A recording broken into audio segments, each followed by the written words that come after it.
narrative the other person is putting out there about you. When you think about terrorist campaigns, you want to think about 3 points of a triangle. There is the state, there is the terrorist group, and there's the people whose hearts and minds both sides are fighting for, the constituency typically the terrorists claim to represent. You will not win in most circumstances. I wouldn't say this is a golden rule, but in most circumstances you will not win unless you can get most of the people on that third point of the triangle on your side, whether you're the state or the terrorist. So the narrative you have about the legitimacy about what you're doing is tremendously important, and there's no way that narrative can be enhanced by using coercive interrogation techniques. You know, that legitimate narrative that law enforcement typically has on its side. Most criminals know they're criminals. You arrest, you know, a guy who's robbed a bank, he's not going to, you know, he might feel that he's been hard done by and the capitalist system stinks and, you know, he's getting one against the man, but he still knows he's a crook, and he still knows he's robbed a bank. So, you know, there is, even in those circumstances, a discourse of legitimacy. And it's the same in terrorism. And if we lose the legitimacy that states inherently have and law enforcement inherently has, we just play into the terrorist's hands. This has been going on since Sergei Nechayev, you know, wrote The Catechism of the Revolutionary in the 19th century, Carlos Marighella in the Mini Manual of the Urban Guerrilla. You know, they write, what you got to do is to provoke the authorities into overreacting, because that will militarize the population that supports us. We know this. They've said it from day one. And yet we fall into the trap again and again and again and again. 1 second. Please, microphone. It is absolutely true with the European examples you mentioned. But let me just point out very gently that if you look at the quote, people we're trying to impress, we're talking about people who are absolutely unfazed by open use of torture and mutilation techniques by the jihadis. There have not been any protests about the beheadings and whatnot. And I've noticed zero outrage at the discovery of a torture manual, a real gruesome torture manual, in Al-Qaeda safe houses. So all I'm asking you to do is to think seriously about how valid is the argument that the use of modest interrogation techniques by us is going to inflame against us a vast body of people who seem to have no problems with torture, mutilation, and maiming of infidels. I'm sorry to put it this way, but it's true.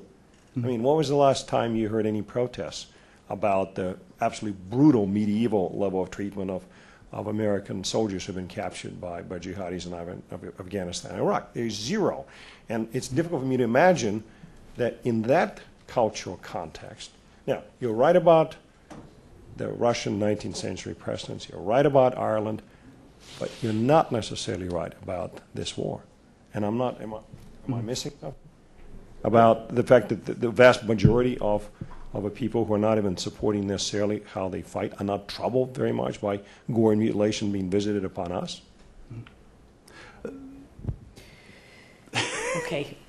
I'd prefer to leave that as an open question because we're running out of time, and I do want to invite people from the audience to offer their comments. And I think what I'd like to do is take a couple of questions and group them, and then invite the panelists to respond. And I'd particularly like to invite comments or questions from a number of people from the U.S. government who are in this room who have been taking it all in, are very silent, perhaps don't want to speak, but we will consider these comments, except for the ones of the panelists, off the record. So we do invite your input. This gentleman here, this gentleman here. We'll take these two for starters. Yes, my question is... If you could introduce yourself again. You don't have to stand, just let us know who you are. I'm Aziz Hanifa, the managing editor of a newspaper called India Abroad. And my question is directed towards Amrit. In the sense of talking about sort of playing into the narrative that Tom spoke about, and the whole trickle-down culture that it has created in this country in the aftermath of 9/11. Why I ask this is because I work for a newspaper which almost every week there is an instance of either racial profiling or hate crimes against South Asians, particularly Sikh Americans, Muslim South Asian Americans, and sort of a rising xenophobia, if you will, and statements like Islamo-fascists and things don't help either, in the sense that there is sort of this rising xenophobia among a populace which thinks it's fair game to take on people whom they perceive as a threat in a South Asian community, which essentially has been a very, very law-abiding community which has really done well for itself, but finds it in a very difficult position in dealing with these kinds of hate crimes and racial profiling, the incidence of which has risen like never before after 9/11. Sorry, what's your question? No, I'm going to give a question first. Oh, sorry. And then yeah, thank you. And then we'll respond. It seems to me to suggest that there's an etiquette to the conduct of war is obscene. I've been an international law professor for 40 years, and my frustration is that the Kellogg-Briand Pact in 1927, Woodrow Wilson is one of its great supporters, said that the use of war as an instrument of foreign policy is no longer lawful, period, end of report. We're not going to be able to move this immediately, but I would like to see a body of scholars like ourselves begin to say, as soon as we can pull the troops out of Iraq and start taking care of our problems at home, we're going to be committed to a long-term commitment that the use of war itself must be outlawed. That would remove all questions of torture. That would remove all the fine points that may be raised about whether waterboarding is illegal or poking somebody in the chest is illegal. It seems that the scope of inquiry may be raised to a higher level by intelligent human beings, such as those of us on the panel and those of us who care about these issues. What about the Kellogg-Briand Pact? It's not just a vision, it was real. What about making that a long-term step? Because we're so focused on the immediate that we're not looking at long-term policy at all, it seems to me. Long-term policy should be commitment to peace. Just as in a family, we don't hit here. We don't twist arms. We don't do anything but through peaceful negotiation and discussion, and we as scholars begin to focus on that instead of the industry that we're perpetuating. Okay. Amrit, do you want to start? Yeah, I understand what you were trying to say. What is the connection between the abuse and the backlash against communities that are perceived in the United States to be associated with terrorism when in fact they're not? Is that right? Essentially, and the fact that Abu Ghraib and the Guantanamo give a sort of open license, if you will, which has fostered this kind of racial profiling, hate crime, etc. Well, I think it's, if you forget for 1 second what that both the panels have and the questions have related to here, which is about focusing on interrogation techniques under very tightly controlled circumstances. If you put that aside for a second, I think at least drawing on what has happened in Iraq and Afghanistan, you see that what was happening on the ground was that U.S. soldiers were basically operating in a very uncontrolled situation, and we're using basically, literally, we have documents showing this, literally using techniques that they remembered from the movies on subjects that they thought were a threat or possessed actionable intelligence, when in fact they didn't. And so I think it's the same sort of phenomenon when you're operating in it's a very uncontrolled situation. People resort to stereotypes of all kinds when there isn't actually any concrete information to rely on, and the result is a massive sort of infringement of the victim's rights. So I think you're right in pointing out that there is a continuum between the kinds of conduct that occurred in Iraq and Afghanistan and the kind of stereotyping that goes within the United States with respect to people who are of a certain color and background. Juan. Yeah, well, I agree that war as a means to pursue foreign policy objectives has been outlawed in Kellogg-Briand and also in the Charter of the United Nations, that is a treaty after all. But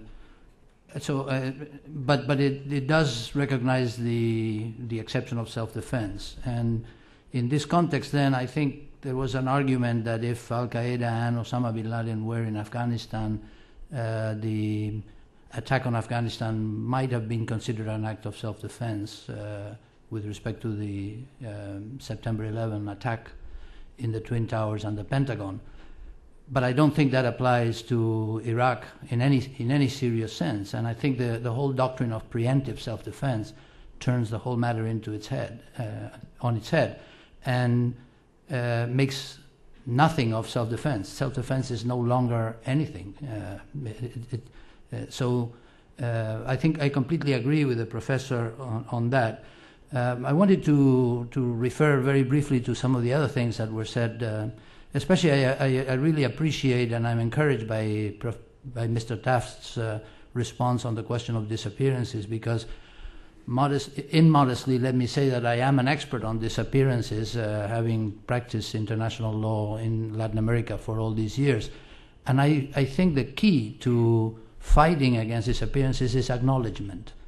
Acknowledgement of the detention, certainly, but acknowledgement of the accountability stream that goes from who arrests, who makes the decision, who holds, who decides the fate of someone who is under detention.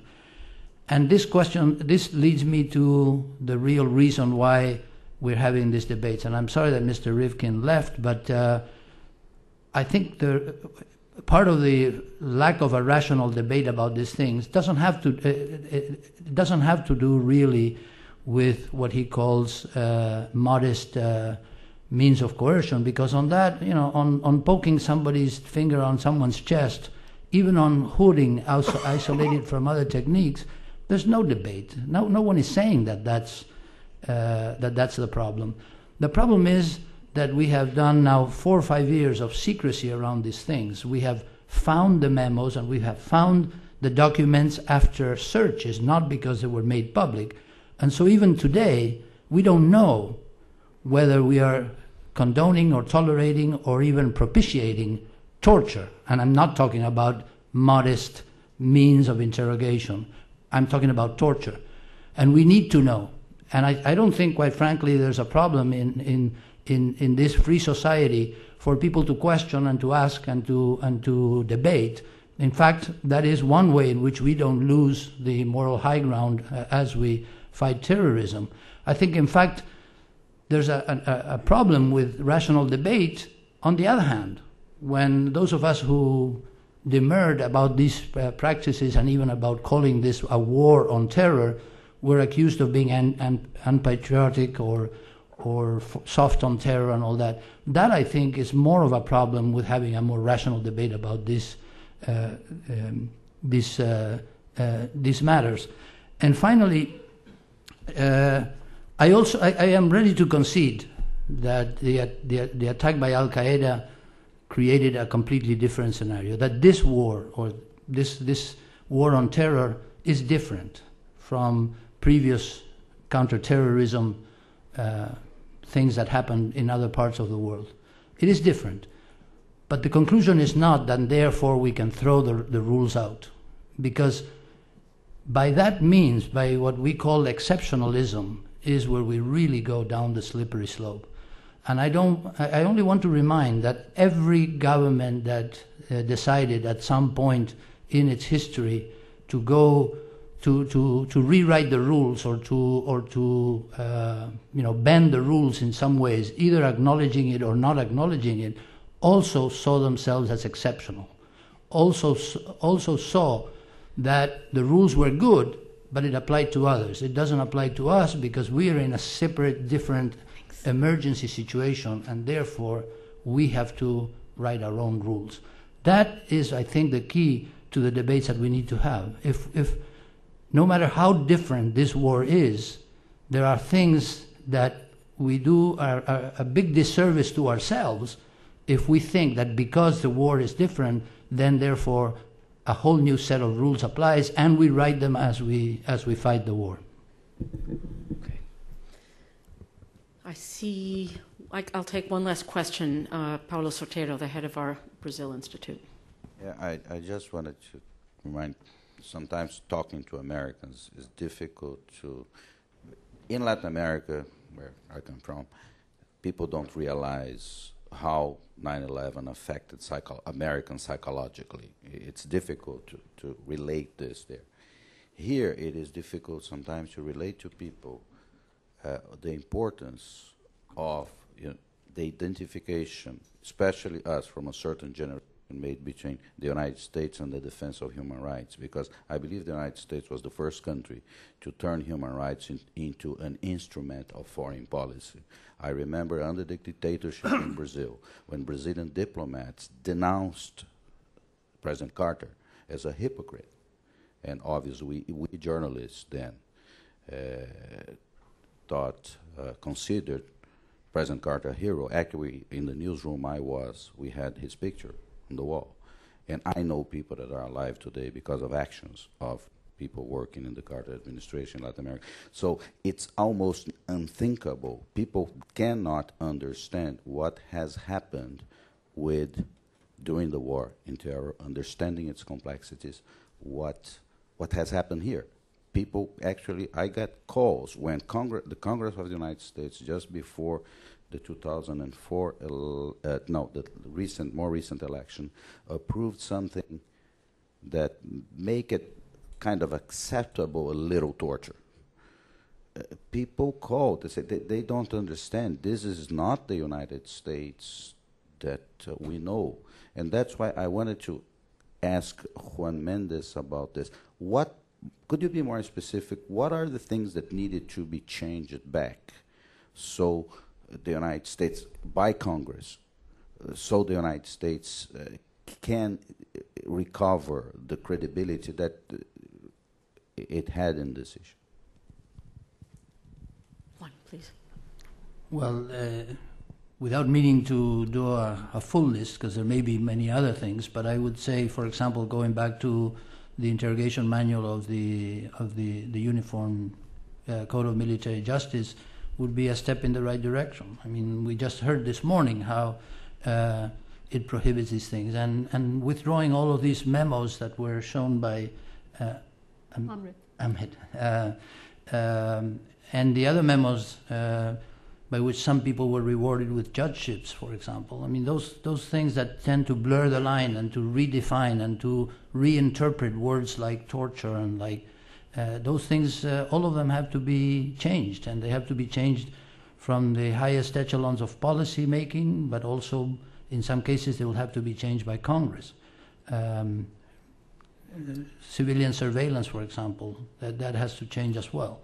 It's not going to be a very radical change. It's basically going back to standards that were, with us in the United States up until 2001, and nobody even thought that they were a problem. On the contrary, I mean, they were very useful in dealing with not only with crime but also with security concerns of the United States. And I think all of those things can be changed relatively easily. We've run out of time. I'd like to thank our panelists. I'd also like to thank in absentia the members of our first panel for having stayed and responded. Juan referred to the importance of dialogue over these issues and also has concluded now with the importance of changing and improving the laws.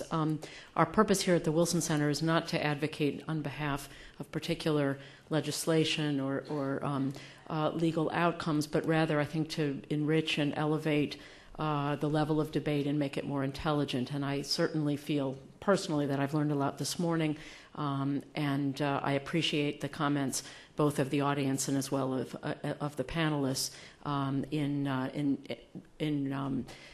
enlarging our understanding of this very complex issue. Thank you very much. It's excellent.